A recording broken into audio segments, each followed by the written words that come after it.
नमस्कार दर्शकों, आप देख रहे हैं पटना में जो आपराधिक घटनाएं लगातार घट रही हैं। पटना के अमूमन पूरे बिहार में उसको लेकर के राजनीतिक दल माले के द्वारा आज ये पत्र में संवाद रखा गया है। सुनते हैं।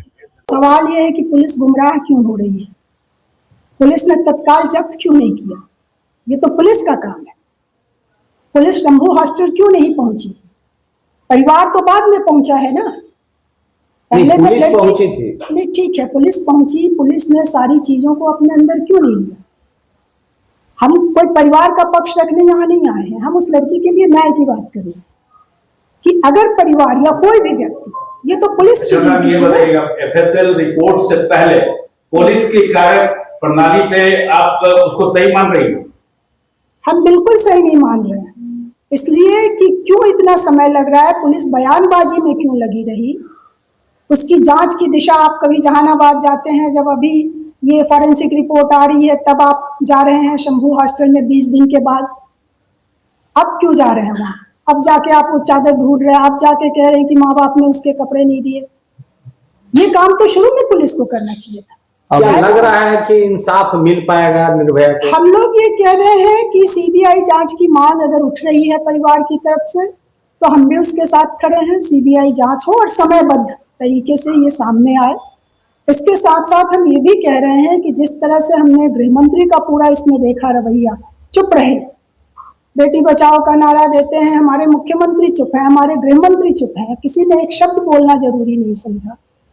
तो ये हमारी सरकार का भी इसमें रवैया वो बेहद पक्षपातपूर्ण दिख रहा है, अपराधियों के पक्ष में दिख रहा है। इसलिए हम पटना हाईकोर्ट से भी ये कह रहे हैं कि वो इस मामले का स्वतः संज्ञान लें। और इसके साथ साथ ये नीट की छात्रा की घटना, शंभू हॉस्टल का जब मामला सामने आया तब पता चला कि इससे कुछ दिन पहले औरंगाबाद की एक छात्रा के साथ पटना के हॉस्टल में ऐसी ही घटना हुई और उस मामले को भी पूरी तरह से ढक दिया गया। आखिर लड़कियां बार बार क्यों शिकार हो रही है? सवाल यही है कि नारा आप बेटी बचाओ का देते हैं, लेकिन बेटियों की हत्याएं हो रही हैं, बेटियां मारी जा रही हैं, बेटियां असुरक्षित है। हमारा पुलिस, हमारा प्रशासन क्या कर रहा है, हमारी सरकार क्या कर रही है? इसलिए आज बेटियों के न्याय के लिए लड़ना जरूरी है। और ये पटना में हम देख रहे हैं ऐसी घटनाएं हो रही हैं, हम बिहार के हर कोने में देख रहे हैं। और अगर पटना में रहने वाली छात्राओं के साथ इस कदर का असुरक्षा का माहौल है, तो आप समझ सकते हैं कि पूरे बिहार से जो अपनी बेटियों को यहाँ ही भेजते हैं, दूसरे शहरों में तो ये सुविधा भी नहीं है कि कोई सपना देखे लड़की की वो डॉक्टर इंजीनियर बनने की पढ़ाई वहाँ रह के कर सकती है। तो यहाँ जो लड़कियां आ रही हैं वो असुरक्षित हैं और तमाम जिलों में हम लोग देख रहे हैं कि ऐसी घटनाएं हो रही हैं। तो आज हम लोगों ने यही कहा है, हम आपको और आयशा की तरफ से बेटी बचाओ न्याय यात्रा शुरू कर रहे हैं। ये 10 दिनों की हमारी पूरी यात्रा होगी।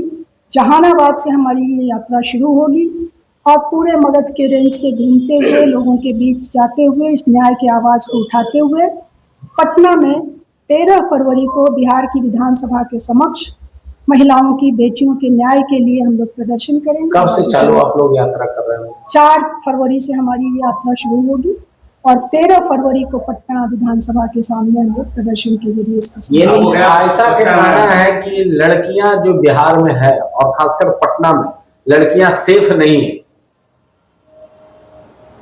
तो सारी घटनाएं आप देख रहे हैं कि एक के बाद एक घटनाएं हो रही हैं। सवाल यही है कि आखिर क्यों यहाँ पर ये तुरंत ही जो है वो इस बार जब गृह मंत्री बने सम्राट चौधरी जी, तो उन्होंने कहा कि लड़कियों के हॉस्टल के सामने हम विशेष पुलिस का इंतजाम करेंगे ताकि उनके साथ कुछ ना हो। और यहाँ जब लड़की हॉस्टल में रह रही है, हॉस्टल उसके लिए सुरक्षित नहीं रह गया है, तो हॉस्टल में जो कुछ भी हो रहा है, पुलिस कहाँ खड़ी है, आपकी सरकार कहाँ खड़ी है? और इसके साथ साथ जो कुछ और भी फैक्ट्स सामने आ रहे हैं, भाजपा की एक महिला नेता, झारखंड के अनुसूचित मोर्चा की महिला नेता का वीडियो हम लोगों ने देखा, जो महिला खुद कह रही है कि हम नेताओं के लिए लड़कियों की जितनी जरूरत है हम उनको मुहैया करवाते हैं। तो क्या ये भाजपा की पूरी पार्टी इसी तरह के काम में लगी है? और चूंकि सरकार में हम लोग देख रहे हैं कि आज हमारे गृह मंत्री भाजपा के एक बड़े नेता हैं, ये क्या हो रहा है? इन सारे मामलों की जांच पड़ताल होनी चाहिए। बिहार के लोगों को, बिहार की बेटियों को यह आश्वासन आज जरूरी है कि अगर उनके साथ कहीं कुछ होता है तो उनको न्याय मिले, इसलिए ये न्याय की लड़ाई है।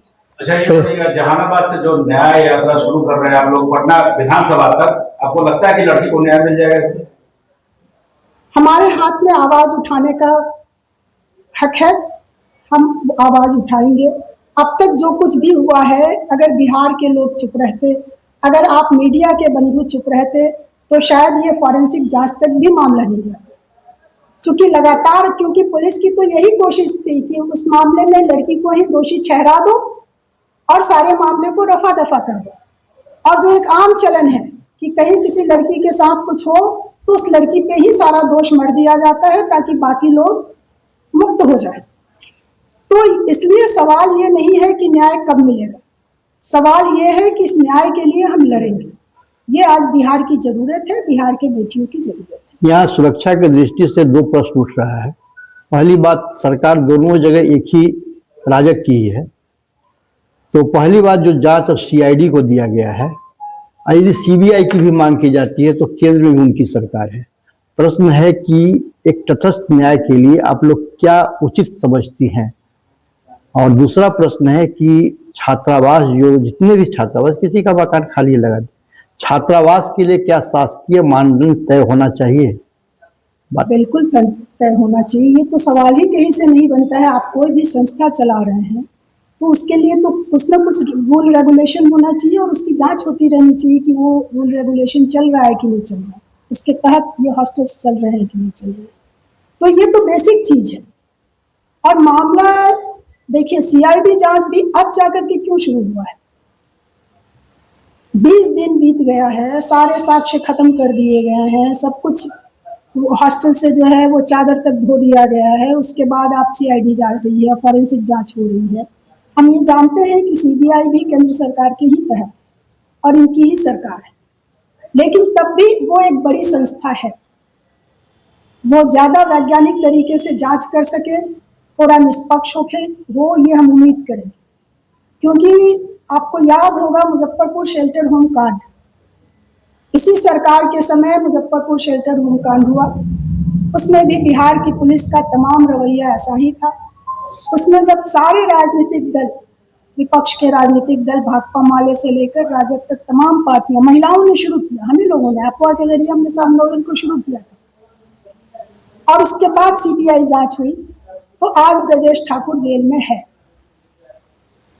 तो इसलिए संस्थाएं तो जरूर ये अपने मन मुताबिक करते हैं, लेकिन जन दबाव, जन निगरानी, इसके जरिए हम समझते हैं कि हम एक दबाव बना पाएंगे और बिहार की बेटियों को न्याय मिले, इसके लिए एक आवाज उठाई जाए। आप एक संगठन है जो शासन को एक मानक तय करना चाहिए छात्रावास के लिए, अपनी तरफ से बताइए क्या मानक होना चाहिए, क्या क्या मानक? सुरक्षा होना चाहिए, सीसीटीवी होना चाहिए, प्रशासन जाकर के सप्ताह में जांच करे या 15 दिन पर जांच करे, ऐसा कुछ आप चाहती हैं? देखिए, ये तमाम चीजें तो होनी चाहिए, लेकिन आप देख रहे हैं कि सीसीटीवी कैमरा लगा हुआ है और एन वक्त पर सीसीटीवी कैमरा खराब हो जा रहा है,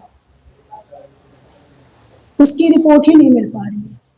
तो आप जिन चीजों को कह रहे हैं कि जांच पड़ताल हो, सीसीटीवी कैमरा हो, ये तो ठीक है, लेकिन इससे ज्यादा बड़ी बात है कि जवाबदेही तय हो। अगर हॉस्टल में लड़की रह रही है तो जो हॉस्टल के संचालक हैं उनकी जवाबदेही बनती है। माँ बाप उस हॉस्टल के संरक्षण में अपनी बेटी को रख के गए हैं, वहां वो सुरक्षित क्यों नहीं? और उसके ऊपर सरकार की जवाबदेही बनती है कि ये जो हॉस्टल चल रहा है, अगर लड़कियां वहां सुरक्षित नहीं रह पा रही हैं तो आप जवाब दीजिए कि क्यों ऐसा हो रहा है। इसलिए बनाना तो इसको है, बाकी जो आप कह रहे हैं वो तो बिल्कुल जरूरी चीजें हैं, लेकिन वो भी तभी काम कर पाएगी जब जवाबदेही तय होगी, जब सरकार की नजर में ये होगा कि हमको बेटियों को सुरक्षा देना है, जब सरकार की नजर में, नीति में ये बात होगी, उसकी नीयत में ये बात होगी कि हमको अपराधियों और बलात्कारियों को नहीं बचाना है। अगर बड़े लोगों का नाम फंस रहा है तो बड़े लोगों को हमको नहीं बचाना है, क्योंकि आमतौर पर यही होता है, कोई गरीब अगर कहीं पकड़ा जाता है तो उसको तो सजा मिल जाती है, लेकिन ये जो बड़े अपराधी होते हैं, ये बड़े अपराधियों को क्यों संरक्षण मिलता है? इसलिए आज सबसे जरूरी बात यह है कि इस नीट छात्रा के बहाने प्रशासन की, सरकार की जवाबदेही तय हो, ये जवाब दें कि आखिर क्यों बिहार के भीतर बेटियों को न्याय नहीं मिल रहा है, बेटियों को सुरक्षा नहीं मिल रही है। और आज बेटियों को जबकि आगे बढ़ के पढ़ना है, ऐसा असुरक्षित माहौल बन गया कि अब पढ़ने आने में लड़कियां डरेंगी। इस माहौल को भी ठीक करने की जरूरत है। आज के पत्रमित्र संवाद में जो आपराधिक मुद्दे उठाए गए हैं, उनमें जो प्रश्न उठाए गए हैं प्रशासन पर, शासन पर सीधे सीधे एक आरोप लग रहा है कि प्रशासन के द्वारा सरकारी संरक्षण में जो रसूखदार लोगों को बचाने की प्रयास की जा रही है, जैसे चिकित्सालय के डॉक्टर, थानेदार, प्रभारी, और इन लोगों ने जिस प्रकार से अचानक से ही लीपापोती कर दिया, पुलिस अधिकारी ही डॉक्टर बन करके प्रेस कॉन्फ्रेंस करने लगे, ये सब एक संशय उत्पन्न किया गया। और बाद में जो फॉरेंसिक जांच और अंत परीक्षण, पोस्टमार्टम रिपोर्ट आया, उससे लड़की को निर्दोष पीड़ित माना गया और इसी पर ये सारे मुद्दे थे। और जो जांच अब सीआईडी को, एसआईटी के बाद सीआईडी को दिया गया है, वह भी भरोसे के लायक नहीं है इन लोगों के लिए।